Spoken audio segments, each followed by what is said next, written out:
पंतप्रधान मोदी आणि उपमुख्यमंत्री शिंदेंमधील संसद भवनातील बैठक संपली। मोदी आणि शिंदे यांच्यामध्ये 1 तासापेक्षा अधिक वेळ बैठक सुरू होती। या बैठकीमध्ये अनेक विषयांवरती दोन्ही नेत्यांमध्ये चर्चा झाली असल्याची माहिती। मतदारसंघातील कामं मार्गी लावण्यासाठी सत्तेचा उपयोग करा, शिवसेनेच्या 7 खासदारांना पंतप्रधान मोदींच्या सूचना। पंतप्रधानांच्या ब्रेकफास्ट बैठकीमधील इनसाइड बातमी TV9 मराठीच्या हाती। पंतप्रधान मोदींनी फुटीरतेला प्रतिष्ठा देऊ नये। मोदींच्या फुटीर खासदारांसोबतच्या ब्रेकफास्टवरून राऊतांची टीका, तर किती फोडलेस आणि आणखी किती फोडणार आहे यावर यांच्यामध्ये चर्चा होईल। मोदी एकनाथ शिंदे यांच्या भेटीवरून आता राऊतांची ही टीका। अमित शहा लोकसभा अध्यक्ष ओम बिर्ला यांच्या भेटीला, शहांच्या सभागृहातील अनुपस्थितीमुळे विरोधकांकडून सातत्यानं टीका। लाठीचार्ज, पॅलेट गनचा वापर याप्रकरणी विरोधकांची निवेदनाची मागणी। शिंदे आणि 40 आमदार अंड्यातून आले नाही, ते ठाकरेंचे आमदार होते। यांच्यावरती मोदींनी भ्रष्टाचाराचे जे आरोप केलेले आहेत ते आज मोदींचे हस्तक म्हणून काम करतायत। शिंदेंमध्ये हिंमत होती तर त्यांनी पक्ष काढायला हवा होता। संजय राऊतांची मोदी आणि एकनाथ शिंदे यांच्यावरती ही टीका। माझ्यावरती पाळत ठेवण्यासाठी सरकार अमेरिकन कंपन्यांची मदत घेतंय का? अभिजित दिपकेंचा ट्विट करत सवाल। रिसिक्युरिटी AI स्टार्टअप कंपनीने AI टूल सादर करण्यासाठी माझी माहिती प्रदर्शित केली। ही घटना अनेक सरकारी अधिकाऱ्यांच्या उपस्थितीमध्ये घडली, दिपकेंचा हा आरोप। अभिजित दिपके पोलीस अधिकाऱ्यांवरती संतापले। भेटायला येणाऱ्यांना पोलीस चांगली वागणूक देत नसल्याचा आरोप। पोलिसांनी नाही सांगायचं मी कुणाला भेटायचं ही मी ठरवणार, अभिजित दिपके यांचं हे वक्तव्य।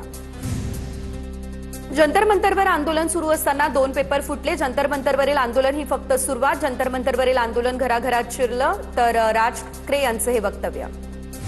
पंतप्रधान नरेंद्र मोदी यांना विनंती की त्यांनी 15 ऑगस्टला तरुणांसोबत संवाद साधावा। तरुणांसाठी कोणती पावलं उचलली जात आहेत हे मोदींनी सांगायला हवं। एक्सवर व्हिडिओ पोस्ट करत अभिजित दिपके यांची मोदींकडे ही मागणी। आंदोलन केल्यानं जेनझी देशविरोधी ठरत नाही। जेनझी आमच्या पिढीपेक्षा अधिक प्रामाणिक, मी डोळे बंद ठेवून त्यांच्यावर विश्वास ठेवेन। जेनझींसोबत झालेल्या संवादामध्ये सरसंघचालक मोहन भागवत यांचं हे वक्तव्य। जेनसी याबाबत भागवतांच्या वक्तव्याचं CJP कडून स्वागत। आंदोलन करताना देशविरोधी म्हणणं भाजपनं थांबवायला हवं। विद्यार्थ्यांना देशविरोधी म्हणू नका, भागवतांनी भाजपला सांगावं, अभिजित दिपके यांची ही प्रतिक्रिया। सुनेत्रा पवारांची प्रशांत किशोर यांच्यासोबत तब्बल 6 तास चर्चा। राज्यामध्ये पक्ष नेतृत्व बदला, प्रशांत किशोर यांनी शिफारस केली अशी सूत्रांची माहिती। राज्य संघटनेमध्ये आमूलाग्र बदल करण्याची देखील प्रशांत किशोर यांची शिफारस। गुंगे गुडिया या टीकेबाबत बैठकीमध्ये चर्चा झाली अशी सूत्रांची माहिती। राष्ट्रवादीची आगामी रणनीती ठरवण्याच्या कामासाठी प्रशांत किशोर यांच्याकडून राज्यभरात सर्व्हे सुरू। लवकरच सर्व्हेचा अहवाल सुनेत्रा पवार यांना सादर केला जाईल। अहवालानंतर पक्षामध्ये मोठे फेरबदलही केले जाणार।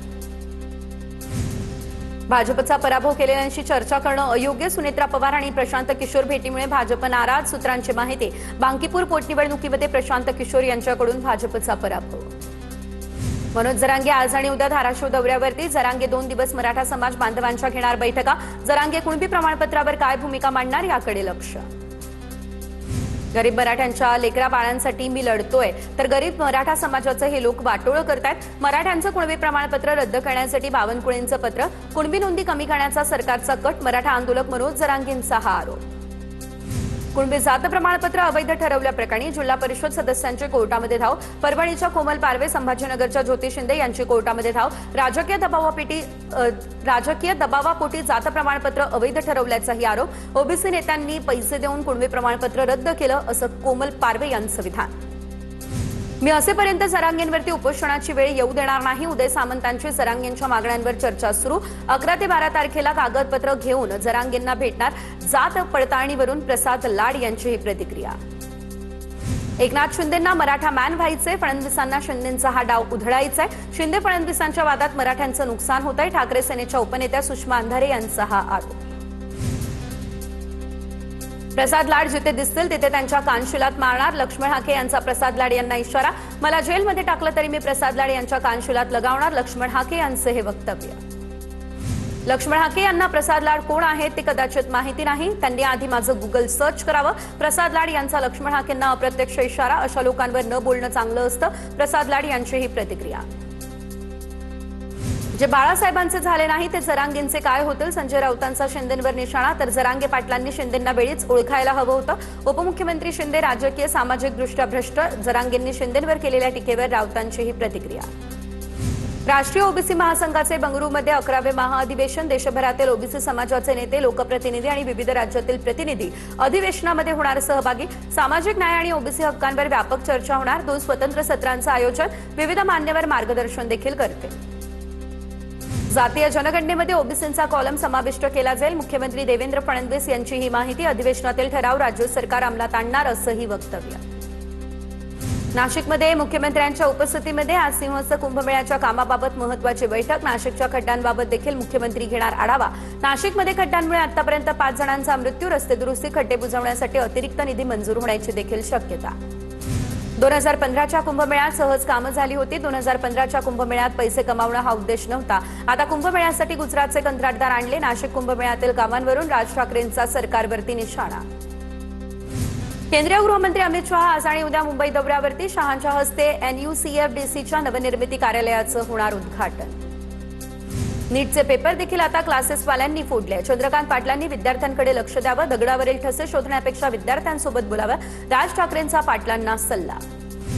डॉक्टर मारहाण प्रकरणामध्ये रमेश म्हात्रेसह सर्वांचा जामीन मंजूर. महाराष्ट्राबाहेर राहण्याचे रमेश म्हात्रेला कोर्टाचे आदेश. रमेश म्हात्रे आरोपपत्र दाखल होईपर्यंत गोव्यात राहणार. जामीन झाल्यावरती गोव्यातल्या नाझरी रिसॉर्टमध्ये मुक्काम. सर्व आरोपींना कोर्टाकडे पासपोर्ट जमा करण्याचे दिले आदेश. डिलिमिटेशन विधेयक पुढील आठवड्यामध्ये मांडलं जाणार अशी माहिती. तर सूत्रांनी ही माहिती दिली असून पुढील आठवड्यामध्ये एनडीएच्या सर्व खासदारांना सभागृहात उपस्थित राहण्याच्या सूचना. विधेयकासाठी कुठलंही विशेष अधिवेशन बोलवलं जाणार नाही, सूत्रांची माहिती. MIM नगरसेवक मतीन पटेलला 11 ऑगस्टपर्यंत न्यायालयीन कोठडी. निदा खान प्रकरणी मतीन पटेलला पोलिसांकडून अटक. TCS प्रकरणामध्ये आरोपी निदा खानला आश्रय दिल्याचा मतीन पटेलवरती आरोप. भूम तालुक्यातील अंजनसोंडामध्ये जलसंधारण विभागाविरोधातील उपोषणाचा 5वा दिवस. कोट्यवधींचा भ्रष्टाचार झाल्याचा उपोषणकर्ते अर्जुन मोटेंचा गंभीर आरोप. अनेक सेवाभावी संस्थांनी धरणातील गाळ काढण्याच्या कामात अपहार केल्याचा आरोप. करमाळा तालुक्यातील वांगी ग्रामस्थांचा 15 ऑगस्टला आमरण उपोषणाचा इशारा. बोगस शिपाई भरती विरोधात ग्रामस्थ आक्रमक. मुख्याध्यापक राजेंद्र वनवे यांनी शासनाची फसवणूक करून बोगस शिपाई भरती केल्याचाही आरोप. CSMTच्या मोफत वायफायवरती सायबर हल्ला. एका क्लिकने बँक ऑफ बडोदाच्या जनरल मॅनेजरच्या खात्यातून तब्बल 4,27,000 रुपये लंपास. CSMT स्थानकाच्या मोफत वायफाय सेवेचा सायबर गुन्हेगारांनी गैरवापर केल्याचा धक्कादायक प्रकार. छत्रपती संभाजीनगरमधील गंगापूरमध्ये 6वी मधील विद्यार्थिनीचा वारंवार विनयभंग. शाळेतील शिपाई अटकेत. शिपायावर पोक्सो अंतर्गत गुन्हा दाखल. 5 ते 6 वेळा अयोग्य स्पर्श केला असा उल्लेख. न्यायालयाकडून आरोपीला 3 दिवसांची पोलीस कोठडी.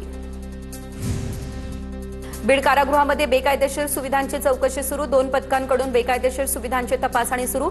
तपास पथकानं महत्त्वाची कागदपत्र जप्त केले अशी सूत्रांची माहिती. कारागृहातील CCTV कॉल डिटेल्स ताब्यात घेतले अशी देखील सूत्रांची माहिती. वसमतमध्ये 60 वर्षीय महिलेच्या अंगावरील सोन्या चांदीचे दागिने 2 भामट्यांनी केले लंपास. पाकिट हरवल्याचा बहाणा करत चोरी केली. 1,05,000 किमतीचे दागिने लुटल्याचा प्रकार. व्हॉट्सअप ग्रुपवरती मनोज जरांगेंवरती आक्षेपार्ह पोस्ट केल्याप्रकरणी सातारा शहर पोलिसात गुन्हा देखील दाखल करण्यात आला. संपत जाधव या व्यक्तीकडून मानहानीकारक आणि आक्षेपार्ह मजकूर पोस्ट. धाराशिवमधल्या भूम तालुक्यातील अंजनसोंडा या ठिकाणी जलसंधारण विभागाविरोधात आमरण उपोषण. उपोषणाचा आजचा 5वा दिवस. जलसंधारण विभागामध्ये झालेल्या कोट्यवधींच्या भ्रष्टाचाराविरोधात अर्जुन मोटे यांचं हे उपोषण आंदोलन. वाशिम शहरातील अकोला नाका या परिसरातील मुख्य रस्त्याची दुरावस्था. वाहन चालक, पादचारी याशिवाय विद्यार्थ्यांना मोठा त्रास. खड्डे बुजवण्यासाठी 3 ते 4 वेळा टाकलेलं मुरुम सुद्धा गेलं वाहून. पुण्याच्या आंबेगाव तालुक्यातील आदिवासी भागात रस्त्यावरती ताडपत्री टाकून दशक्रिया विधी करण्याची ओढावली वेळ. तर मेंबुरवाडी या ठिकाणी स्मशानभूमी आणि शेड नाही, त्यामुळे ग्रामस्थांचे हाल. मूलभूत सुविधांच्या अभावाचे विदारक वास्तव समोर. रत्नागिरीमधील परटवणे ते फगवठार हा रस्ता पुन्हा खचला. बांधकाम व्यावसायिकाच्या चुकीच्या खोदकामामुळे संरक्षण भिंत कोसळली. रस्ता खचला. वाहतुकीसाठी रस्ता बंद करण्यात आला. धाराशिव जिल्ह्यामध्ये 225 प्रकल्पांमध्ये केवळ 10.12% उपयुक्त पाणीसाठा. शेतकऱ्यांच्या विहिरीवरती अनेक गावांना पाणी पुरवठा सुरू. जुलै ते सप्टेंबरसाठी विशेष टंचाई आराखडा तयार करण्याच्या सूचना. कोयना धरणातील छत्रपती शिवाजी महाराज जलाशयामध्ये 92 TMC पाणीसाठा. तापोळा परिसरातील पाणीसाठ्यात वाढ. मुनावळे भागामध्ये पर्यटनाला मिळणार चालना. वाशिमच्या रिसोड तालुक्यातील रिठद या ठिकाणी बंधाऱ्याचं पाणी गावात शिरण्याचा धोका। बंधाऱ्याजवळ पावसाळ्यामध्ये मोठ्या प्रमाणात कडी, कचरा, झाडांच्या फांद्या आणि लाकडं अडकतात, त्यामुळे पाण्याचा प्रवाह रोखल्याचं समोर। पैनगंगा नदीवरील 11 बॅरेजवरून सध्या मोठ्या प्रमाणात पाण्याचा विसर्ग, मात्र जिल्ह्यातील प्रकल्पांमध्ये केवळ 26.38% पाणीसाठा। चिंतेचं वातावरण। पैनगंगा नदीवरील बॅरेजचं गेट बंद करून पाणीसाठा करण्याची नागरिकांची मागणी।